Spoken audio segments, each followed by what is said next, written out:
Well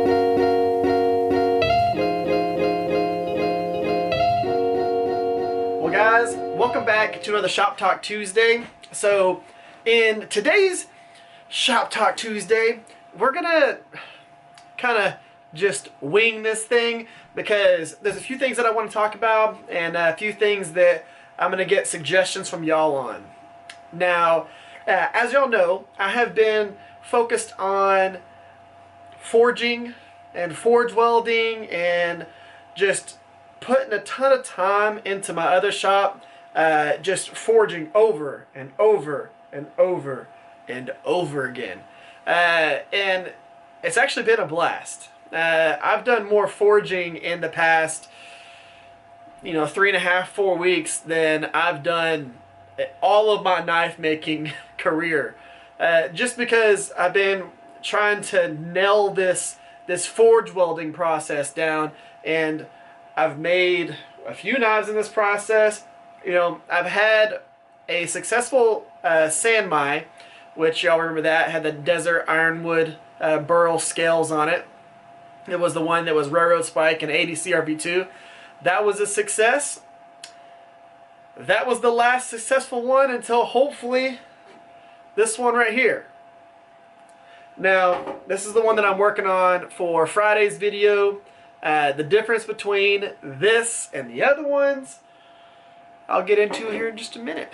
Now, one of the things that I want to talk about is forges. So, a lot of y'all either make or buy your forges. There's a bunch of forges out there that are awesome, that people absolutely love, and then there's also a ton of forges where people were just like, I'm gonna make this, kind of like mine, and that's what I'm gonna go with. Now, one of the things that I've been figuring out as I've been doing this forge weld process is that whenever people tell you that flux just absolutely destroys the floor of your forge, that they are not joking at all.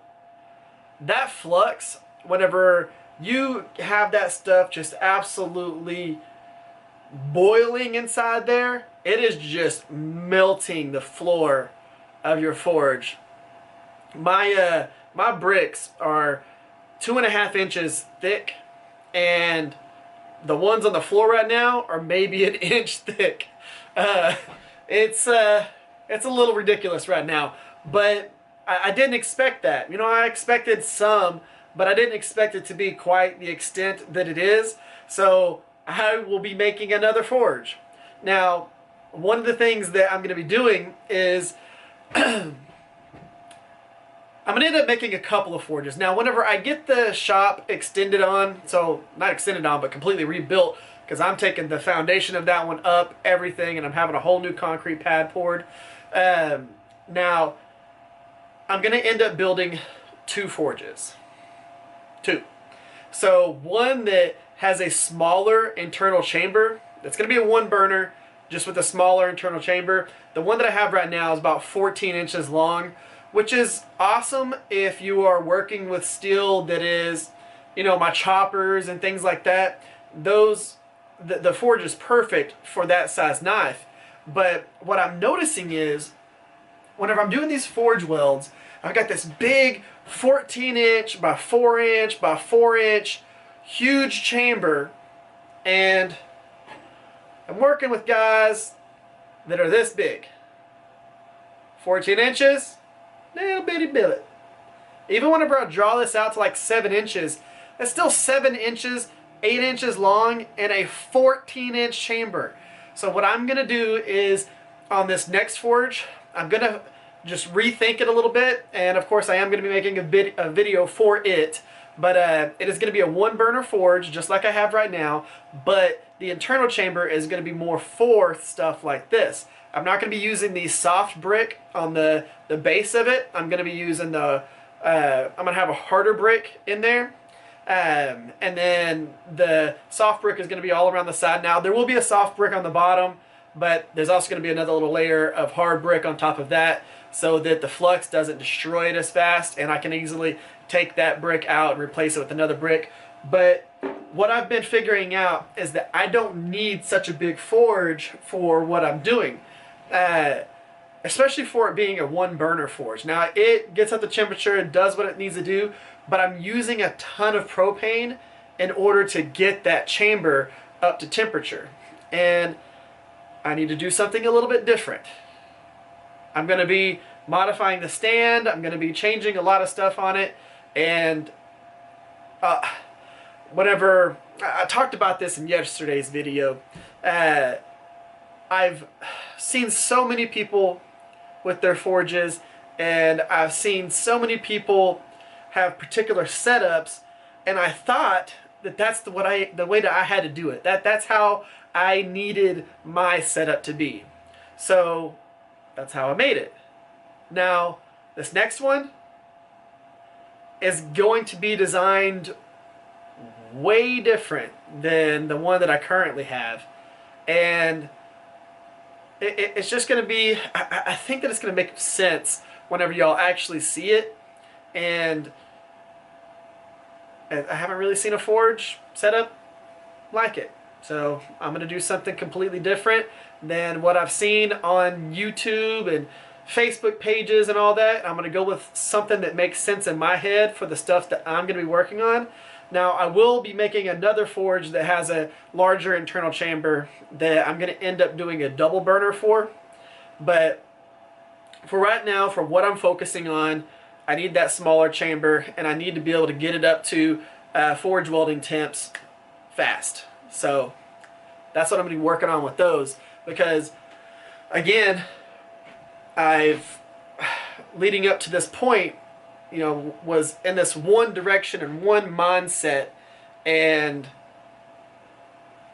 it wasn't the right direction for me yet. So whenever I have the larger shop, like I said, I'll have two forges. I'll have a one burner forge, which is going to be primarily for doing billets like this, getting ready for to be able to draw them out. So it'll be a forge that's set up to get things up to forge welding temps real quick, real hot, and do everything to make this billet. And then I'll be using the other forge whenever I start drawing things out longer and going that route. So we're going to do a few different things, and this billet has turned out really nice. It's actually like, let's using my ring here, like it is actually solid, absolutely solid. Whenever I was forging this, I hit a point to where I could actually hear the ring off of it whenever I would hit it with my hammer, and I didn't really get that on the other knives. Sorry, I kind of just switched up to a different topic a little bit. We'll blame it on ADD. We'll do that. So I actually started hearing that noise, and I've watched a few videos where people say that, or like on the Forged and Fire thing, where, you know, you'll see people who have the, you know, the Big Blue in the background, and they have the option to go over there, use the press, use Big Blue to set their forge welds, but instead they want to use their hammer to set them because they want to hear when it changes from not forge welded to forge welded. They want to hear that ring that happens. And I got that with this billet all the way across it, as opposed to the three other knives that I did not really hear that. Today was the first day that I got to hear that noise, and it was pretty awesome. And now that I know what I'm looking for and what to achieve. But back on the forge thing, I went through in the past, so total of 4 billets right here. I went through 2 20-pound bottles of propane and a 10-pound bottle. That's a lot of dang propane. So 50 pounds worth of propane. That's a lot of gallons of propane. Now, it's a lot of that is because I was having to bring my whole entire forge up to temperature, and that's why I'm changing the size of it. But I want to ask y'all's question and opinion, because I know that some of the people that watch these have made Damascus and have made layered steel and forge welded steel. Do you think that it makes sense what I'm saying, or do you think I'm just wrong?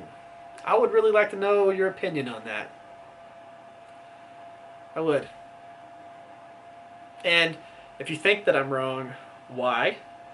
If you think that I'm right, why? And yeah, there you go. Now, I wanted to talk about that stuff because, again, I plan on, you know, within the next, well, as soon as the fire brick gets here, hopefully within the next like week, I'm gonna go ahead and do a video on building the new forge,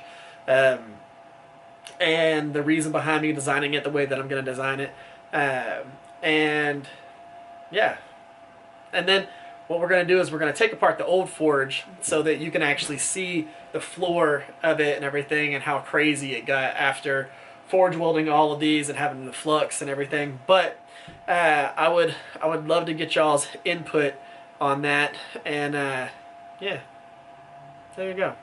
We'll see how that goes. Now, when it comes to things that we have working in the background and things that we have that's, you know, that are popping into my head and me going, hey, I kind of want to focus on this. For one, of course, we're working on this guy right here. Now that I've got this one set up, and we'll see what happens tomorrow whenever I actually take this and forge it out, if everything that I did in this made sense, because I did something just completely different with this billet than what I've done on the other ones, and where I had followed other people's instruction.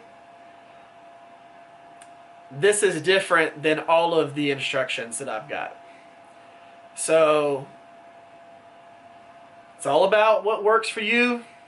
Might not work for somebody else, and what works for somebody else might not work for you.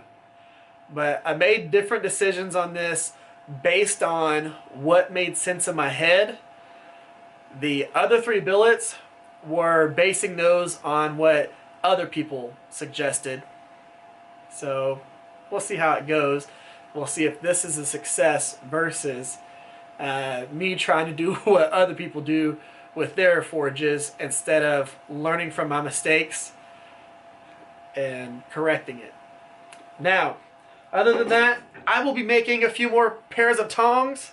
I will show you what I did to make these on the next video, because I'm going to make some that have flat bars right here so I can easily hold stock. Now these, of course, work real well for holding stuff like this, or whenever this gets thinner, holding it on with that. But these have worked really well with being able to forge and do all of that stuff. Those things are in there.